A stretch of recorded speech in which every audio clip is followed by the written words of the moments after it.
Hello guys, welcome back to our channel. Episode ആരംഭിക്കുമ്പോൾ കാണിക്കുന്നത് ഐശ്വര്യയും സുരഭിയെയും ഒരു വക്കീല് ജാമ്യത്തിൽ ഇറക്കിയിരിക്കുന്നതാണ്. ജാമ്യത്തിൽ ഇറങ്ങിയെന്ന് കരുതി നിങ്ങൾ രക്ഷപ്പെട്ടെന്ന് കരുതണ്ട. അവരുടെ കയ്യിൽ തെളിവുള്ളിടത്തോളം നിങ്ങൾക്ക് ശിക്ഷ ലഭിക്കാമെന്നും വക്കീല് പറയുന്നു. അത്രയും പറഞ്ഞ് വക്കീൽ അവിടെ നിന്ന് പോകുമ്പോൾ ജയേഷിനെ വിളിച്ചിട്ട് ആ ഫൂട്ടേജ് എങ്ങനെയെങ്കിലും കളയാൻ പറഞ്ഞാലോ എന്ന് സുരഭി ചോദിക്കുന്നു. അതൊന്നും നടക്കില്ല, ജയേഷ് ഇപ്പോൾ സസ്പെൻഷനിലാണെന്ന് ഐശ്വര്യ പറയുമ്പോൾ എന്താണെങ്കിലും പോലീസ് ബുദ്ധിയല്ലേ, ഒന്ന് വിളിച്ചു നോക്കാൻ സുരഭി നിർബന്ധിക്കുന്നു. അങ്ങനെ ഐശ്വര്യ ജയേഷിനെ വിളിക്കുകയാണ്. ജയേഷ്, ഒരു പ്രശ്നമുണ്ട്, എന്നെ ശ്യാമ ചതിച്ചെന്ന് ഐശ്വര്യ പറയുന്നു. എന്താ കാര്യമെന്ന് ജയേഷ് ചോദിക്കുമ്പോൾ നടന്ന കാര്യങ്ങളെല്ലാം ഐശ്വര്യ ജയേഷിനോട് പറയുകയാണ്.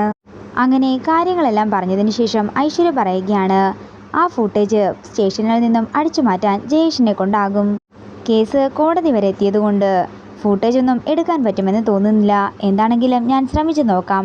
പിന്നെ ശ്യാമയ്ക്കുള്ള പണി അത് നാളെ തന്നെ കിട്ടും. നാളെയല്ലേ അവാർഡ് ഫംഗ്ഷൻ? ഞാൻ നാളെ ശ്യാമയുടെ അടുത്തേക്ക് പോകുന്നുണ്ട്. എന്താണെങ്കിലും ഐശ്വര്യ TV ഒന്ന് ഓണാക്കി വെച്ചേക്ക്. പ്രശസ്ത ഗായിക ശ്യാമ തലയ്ക്ക് വെടിയേറ്റ് മരിച്ചെന്നേ ന്യൂസിൽ കാണാം. ഇത് കേൾക്കുന്ന ഐശ്വര്യയ്ക്ക് സന്തോഷമാവുകയാണ്. പിന്നീട് കാണിക്കുന്നത് ആനന്ദ നിലയമാണ്. പിന്നീട് കാണിക്കുന്നത് ശ്രീകുട്ടിയുടെ പിന്നാലെ നടക്കുന്ന അശ്വതിയാണ്. തുടർന്ന് ശ്രീകുട്ടി ഒരു ഉടുപ്പെടുത്തുകൊണ്ട് വന്ന് വസുന്ധരയോട് ചോദിക്കുകയാണ്, മുത്തശ്ശി, അവാർഡ് ഫംഗ്ഷന് ഞാൻ ഈ ഉടുപ്പിട്ടാൽ പോരെ? മതിയെന്ന് വസുന്ധര പറയുമ്പോൾ ഞാൻ ഒരുക്കി തരാമെന്ന് അശ്വതി പറയുന്നു. വേണ്ടമ്മേ, ഞാൻ വലുതായി, ഞാൻ തനിയെ ഒരുങ്ങിക്കോളാം എന്ന് പറഞ്ഞ് ശ്രീകുട്ടി അവിടുന്ന് പോകുമ്പോൾ വസുന്ധര അശ്വതിയോട് പറയുകയാണ്, മോളെ, ഞാൻ വക്കീലിനെ കണ്ടിരുന്നു. 6 മാസമെങ്കിലും എടുക്കുമെന്നാ പറഞ്ഞത് അരുണിൻ്റെയും ഐശ്വര്യയുടെയും ഡിവോഴ്സിന്. ആ ഡിവോഴ്സ് കഴിഞ്ഞ് ഏറ്റവും അടുത്ത മുഹൂർത്തത്തിൽ തന്നെ നിങ്ങളുടെ വിവാഹമുണ്ടാകും.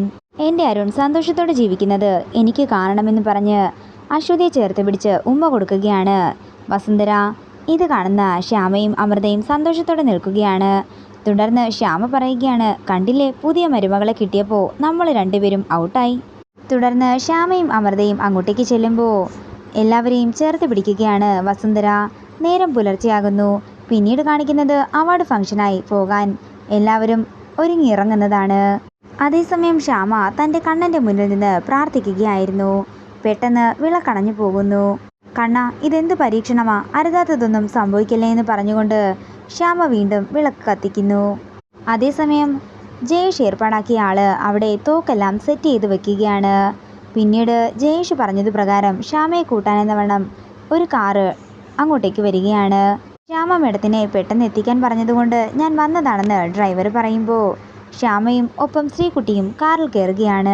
തുടർന്ന് ഫോൺ വെച്ചതിന് ശേഷം അഖിലും കാറിൽ കയറുന്നു. പിന്നീട് കാണിക്കുന്നത് പോകുന്ന വഴിക്ക് വേറെ റൂട്ടിൽ കയറുമ്പോൾ അഖിൽ ഡ്രൈവറിനോട് ഈ വഴി എന്താണെന്ന് ചോദിക്കുന്നു. അത് പിന്നെ ഇതൊരു ഷോർട്ട് കട്ടാണെന്നും പെട്ടെന്ന് എത്തണ്ടേയെന്നും അയാൾ ചോദിക്കുകയാണ്. അങ്ങനെ ശ്യാമയെ ഷൂട്ട് ചെയ്യേണ്ട സ്ഥലത്തെത്തുമ്പോൾ അയാൾ കാറ് കംപ്ലൈൻ്റ് ആയെന്ന് പറയുന്നു. അങ്ങനെ ഡ്രൈവർ പുറത്തേക്ക് ഇറങ്ങിയതിന് ശേഷം ബോണറ്റ് തുറക്കുന്നത് പോലെ കാണിച്ച് അവിടെ നിന്ന് പോവുകയാണ്.